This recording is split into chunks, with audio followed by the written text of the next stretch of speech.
Neil, the Dean of the Academy, and to all those out there who, like myself, am quarantined at home, abiding the stay-at-home orders, and trying to find a way to fill the time that we've never had before.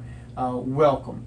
So, for those of you who don't know, yes, I'm a die-hard Redskin fan, but don't let that stop you, because I do accept subscriptions from Cowboys fans. I'm trying to turn you. I'm trying. But no, seriously, for any of those who are out there who are unfamiliar with fantasy football, welcome. This channel is for you. Okay, we are here to help boost your fantasy football knowledge, boost that IQ, and for those of you who have been in the fantasy football world, we are here for you as well. We're here to help you with some more in-depth analysis. We're going to be getting into that a little later in the season. We're going to be having my guest on to talk rankings, to talk mock draft. Mr. Fabiano from ESPN. No, he's not going to be here, but we are going to break down his five-round mock draft that he has. And if you're wondering why I'm breaking this down and not some expert, well, quite frankly, if you looked at his draft, he messed up. And we're going to break it down for you. So, tune in for that one. Now, what we're going to do right now is we're going to use the board behind me, fantasy football board, to break down a little basic knowledge of the NFL. Now, for those of you who are seasoned, who have the inner workings, welcome. Thank you for joining us. And just to let you know that some of the information will be some basic knowledge that you probably already know. But for those of you out there who are new to the fantasy football world, welcome, as I said, and get your pencils ready and start taking notes. So, for those of you who don't know,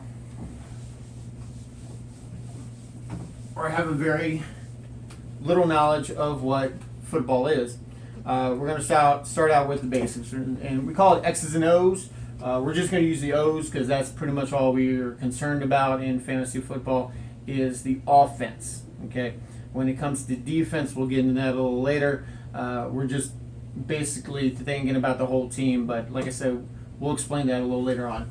So, typically what you have is you're going to have your center, two guards, tackles, your tight end, and I know you might be out there going, well, hey, you just drew circles for these guys. Why does he get a special designation? Glad you asked. The reason being is because we actually use tight ends in fantasy football for scoring. Okay? So, behind your center is the quarterback, the QB. Okay? Now, QB is the guy who runs everything. He's the guy who gets the ball in his hands every play. Very important guy. Okay? Behind him, you typically have two running backs. Okay?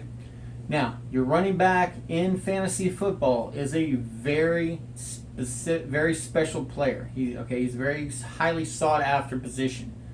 So, when you're doing your draft, you're going to want to look at these positions. Okay? These two guys are going to make or break your season. Then you have wide receivers. Typically, you have three of them. Okay? So, three wide receivers, tight end, quarterback, two running backs. Sounds pretty simple, right?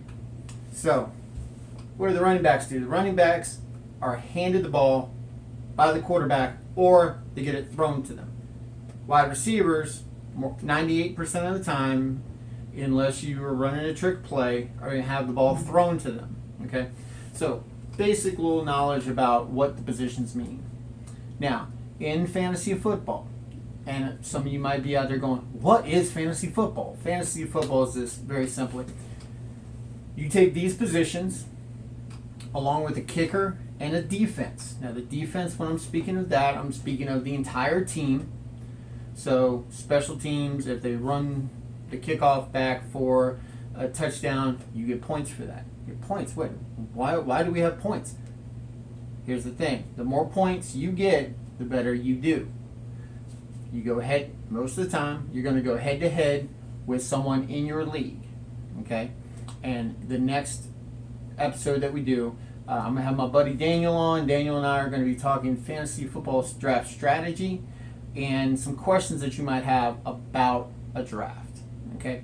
So, when we get together and we do a fantasy football draft, your fantasy football draft, you're going to be selecting quarterback, running backs, wide receivers, tight ends, kickers, and defenses for your team. So what? I can pick like Drew Brees, anybody from the Saints. And, hey, it doesn't matter. You can pick anybody you want from anywhere in the NFL. That's the beauty of fantasy football. You're basically putting together a fantasy lineup to see how they do. And how they do individually on the field determines how you do collectively as a team. So, you're going to select your quarterback, your running backs, your wide receivers, your tight end, kicker, defense. Now, Neil, how many do I get? Who gets to be on this thing? Your starting lineup for a fantasy football week, you get one quarterback, two running backs, two wide receivers, what we call a flex position. I'll get into that in a minute. A tight end, a kicker, and a defense. Now, for your flex position can be either a running back or a wide receiver. If you have any questions about anything that I'm going over, if I'm going too fast, please leave a comment down below. If you prefer email, you can email me at fantasyfootballacademy2020@gmail, and I'll be more than happy to answer any questions that you have. Now, some terminology that you're going to hear coming up in the draft. You're going to hear things like PPR, points per reception. That's what that stands for. Now, why is PPR significant?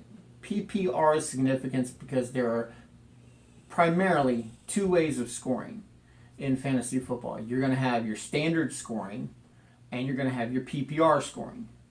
PPR scoring, points per reception, is going to lend extra emphasis on your wide receivers and your tight ends.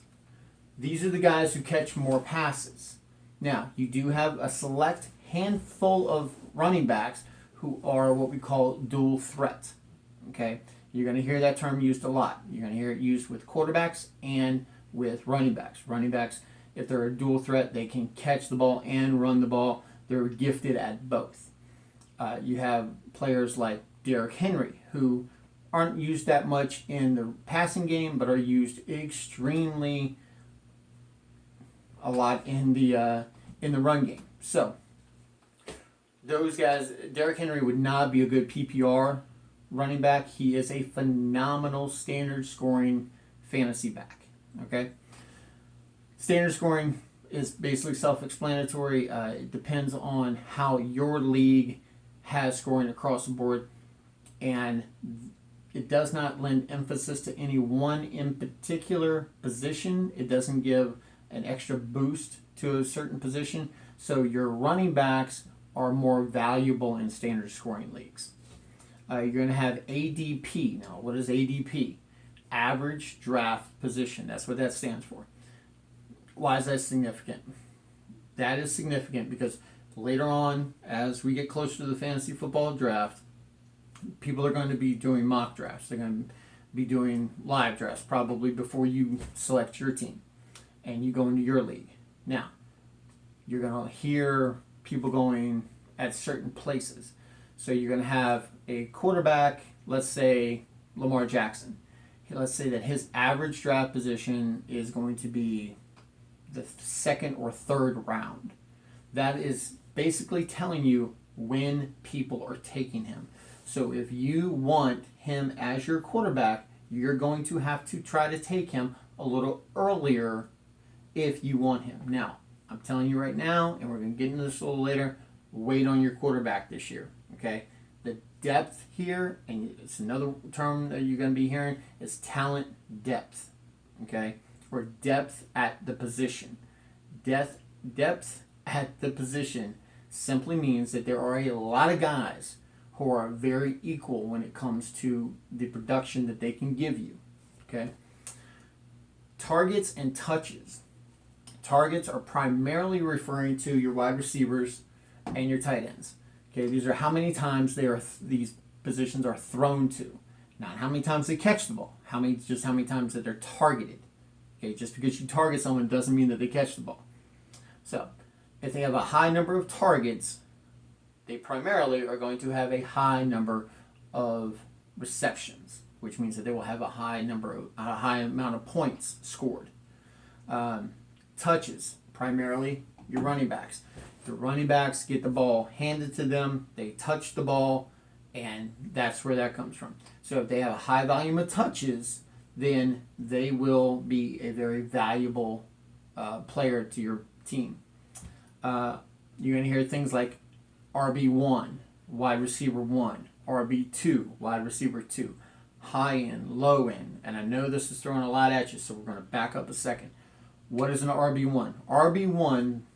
RB, running back, wide receiver is over here.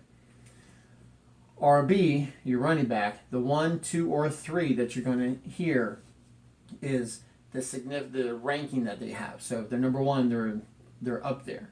If they're number 2, then they're okay. If they're number 3, you can probably change them out for somebody. Okay, you can probably get a different player and it's not going to hurt you. If you have an RB1 on your team, if you have an RB2 on your team, then if you're going to trade someone, if you're going to drop that player to pick up another player, then you're going to want to make sure that you get someone who is either better or of the same caliber if you're doing a trade. Okay. Sleeper.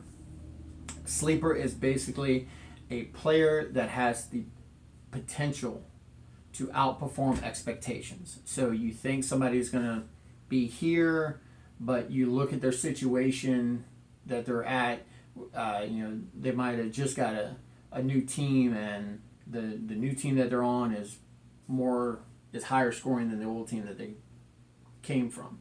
So they've been performing here, now they're going to jump up. So that would be a sleeper. Breakout is a player that is known to have a high or a steady level of performance, and they could, I'm going to emphasize the word could, outperform expectations. Okay, breakout player, normally your second year wide receivers. A.J. Brown from the Titans is one that comes to mind. He has the possibility of being a breakout star. So those are things to consider. You're going to hear words like touchdown regression. Touchdown regression is basically when you don't score as many touchdowns as you did last year. Now, why is this important? This is important because you're going to be looking at a lot of data.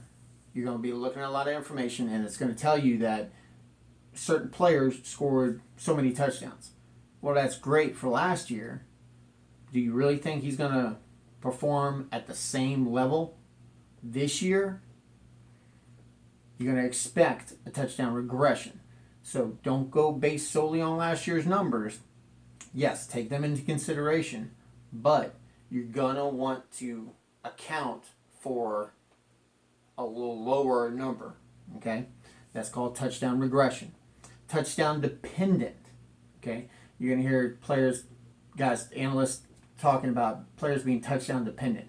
That's when a guy is scoring a lot of touchdowns with very little yardage. Okay, let's say that they're a running back and they have 3 touchdowns, but they've only got 40 yards. All that means is that they got really lucky and they scored a lot of touchdowns because they just were in the right place, right time, and they're not going to be that every single time. So guys are touchdown dependent. You want to steer clear of them because they're not going to perform at that level every time. High volume. We talked about this a little earlier with the targets and touches. High volume is if they're getting the ball a lot. Do they have an opportunity within their offense to get the ball a numerous amount of times? High-end, low-end players. You're going to have guys who, like I said, RB1, RB2s. You're going to have guys that are high-end RB1s, guys like Christian McCaffrey, Alvin Kamara, Saquon Barkley.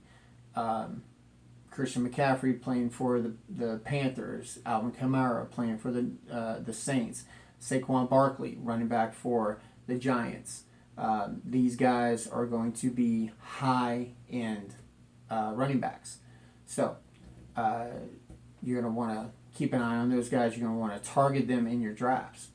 Now, in the next episode that we're going to have coming up, we're going to have my buddy Daniel join us, and we're going to ask some questions about what draft is right for you.